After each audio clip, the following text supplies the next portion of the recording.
Sanctus, Sanctus, Sanctus Dominus Deus Sabaoth.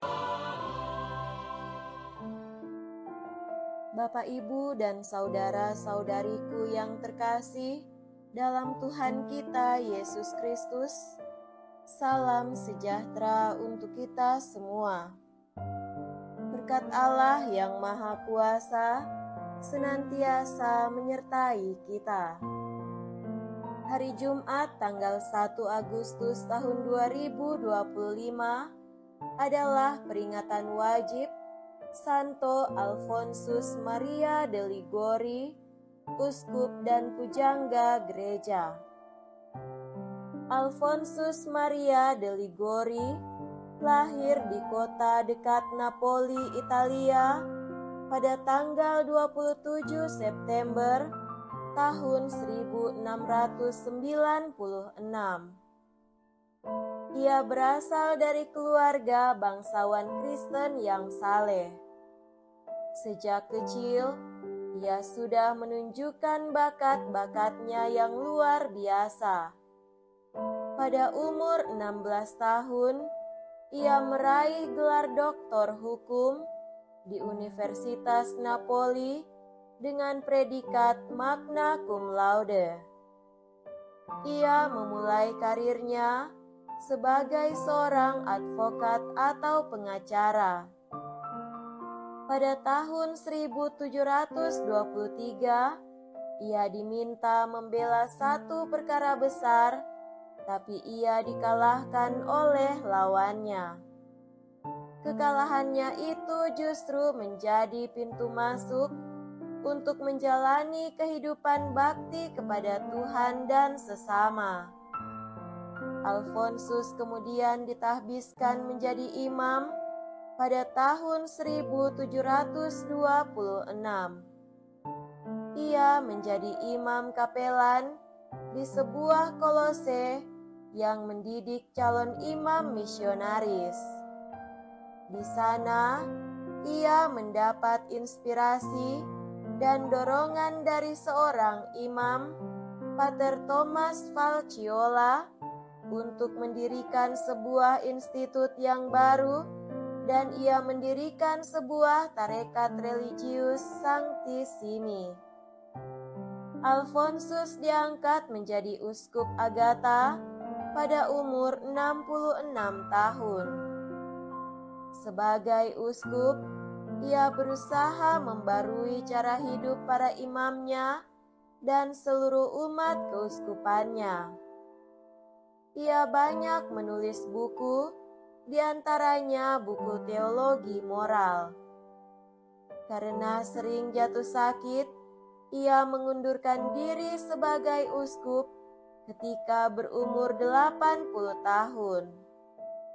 Alfonsus kembali ke biara dan meninggal dunia dengan tenang di Pangani Nocera tanggal 1 Agustus tahun 1787.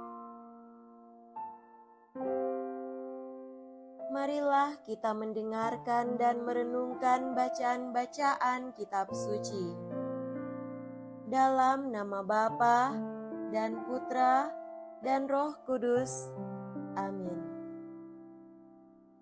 Bacaan pertama dari kitab Imamat bab 23 ayat 1 dilanjutkan dengan ayat 4 sampai 11, ayat 15 sampai 16, ayat 27 dan ayat 34b sampai 37.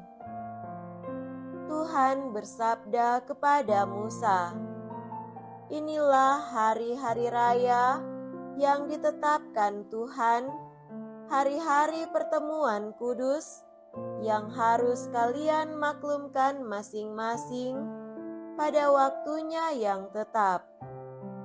Dalam bulan pertama, pada tanggal 14 bulan itu, pada waktu senja, adalah Paskah bagi Tuhan.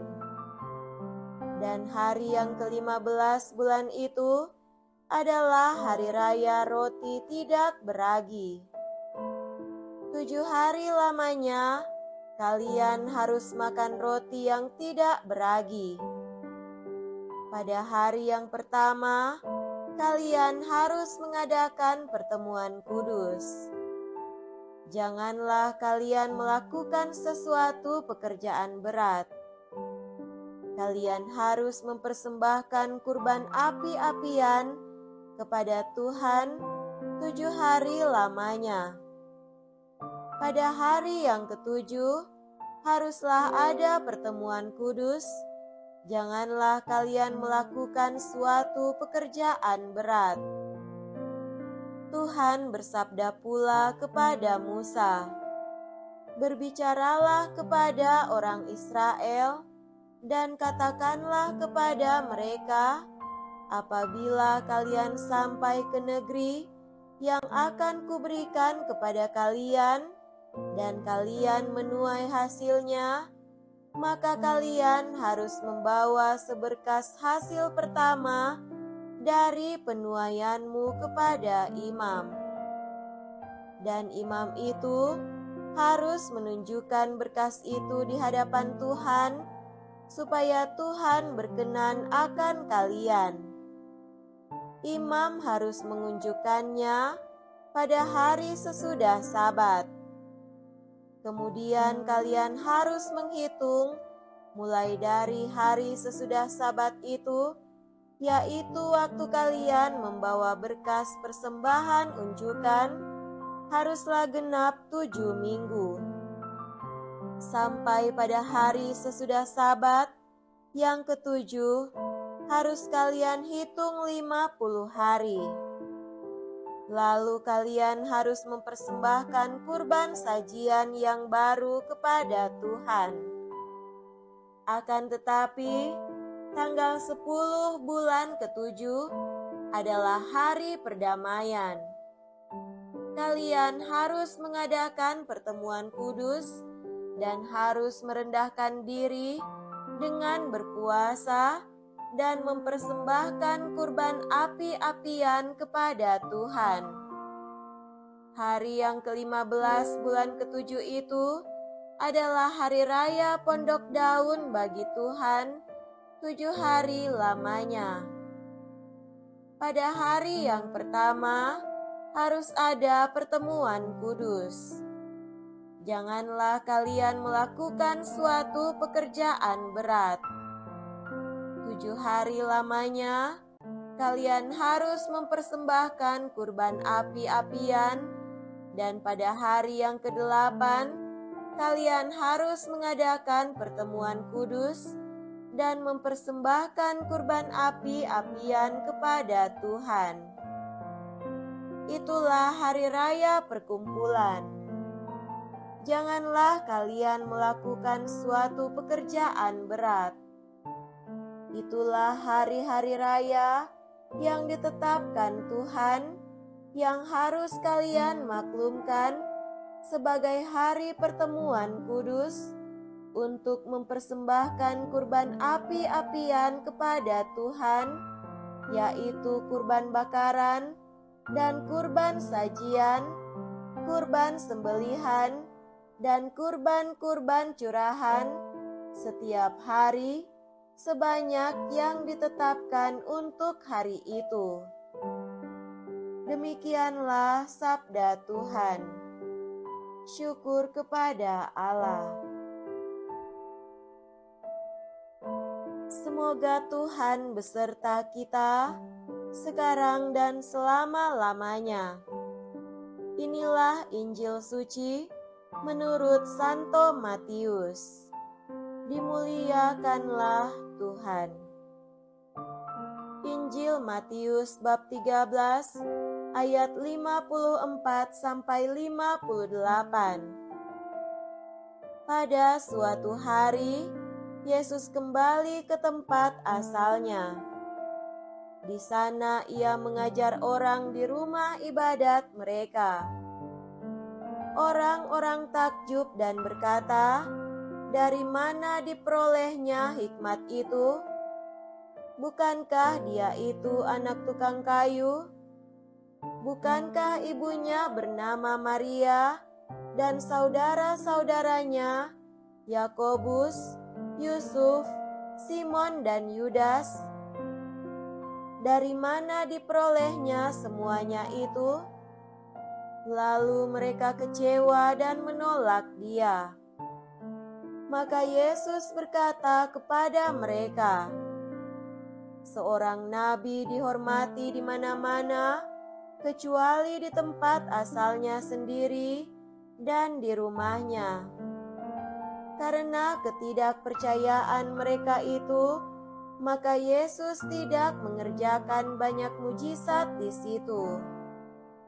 Demikianlah sabda Tuhan. Terpujilah Kristus.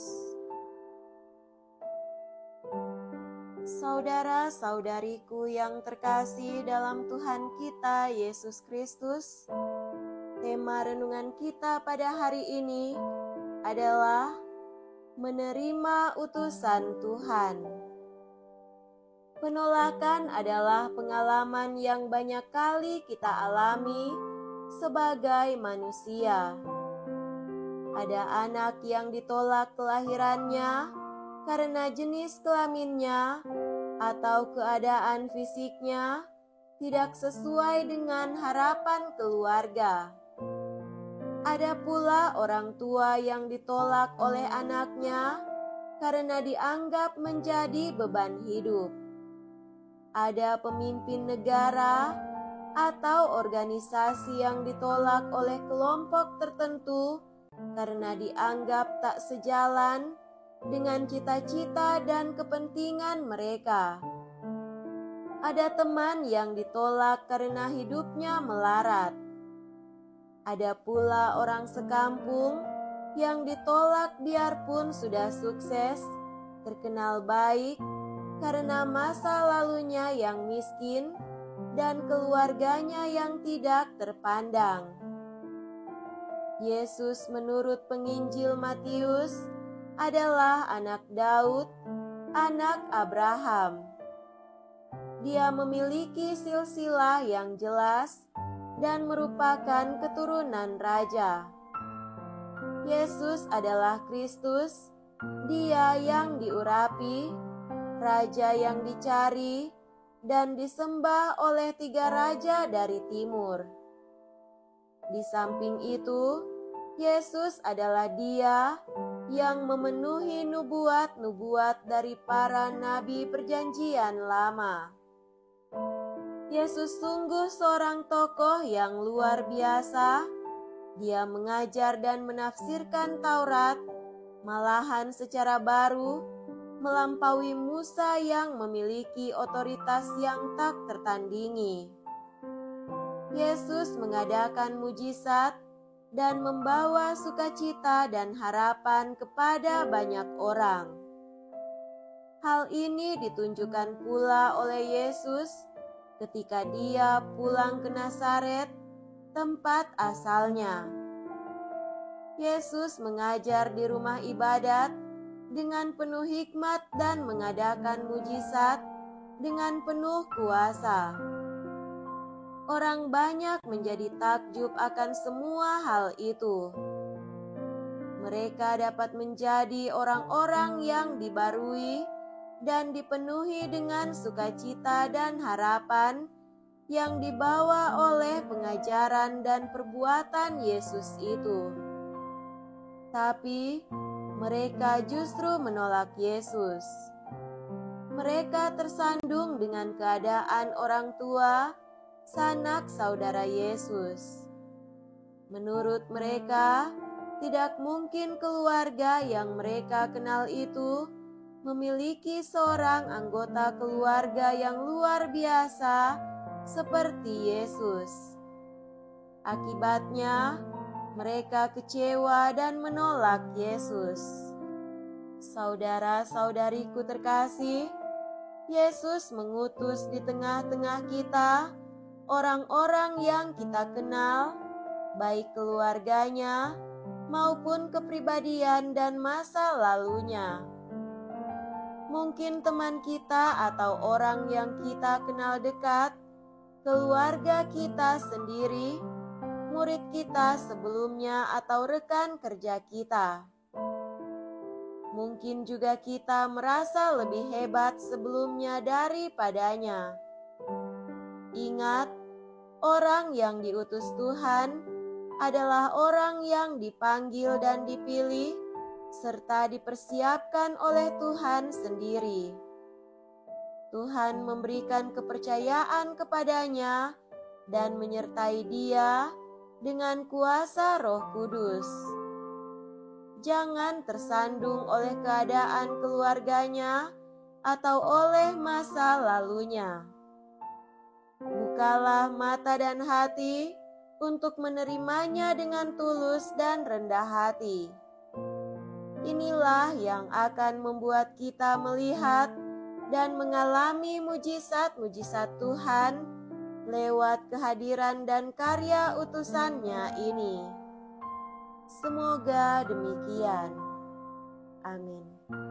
Dalam nama Bapa dan Putra dan Roh Kudus. Amin.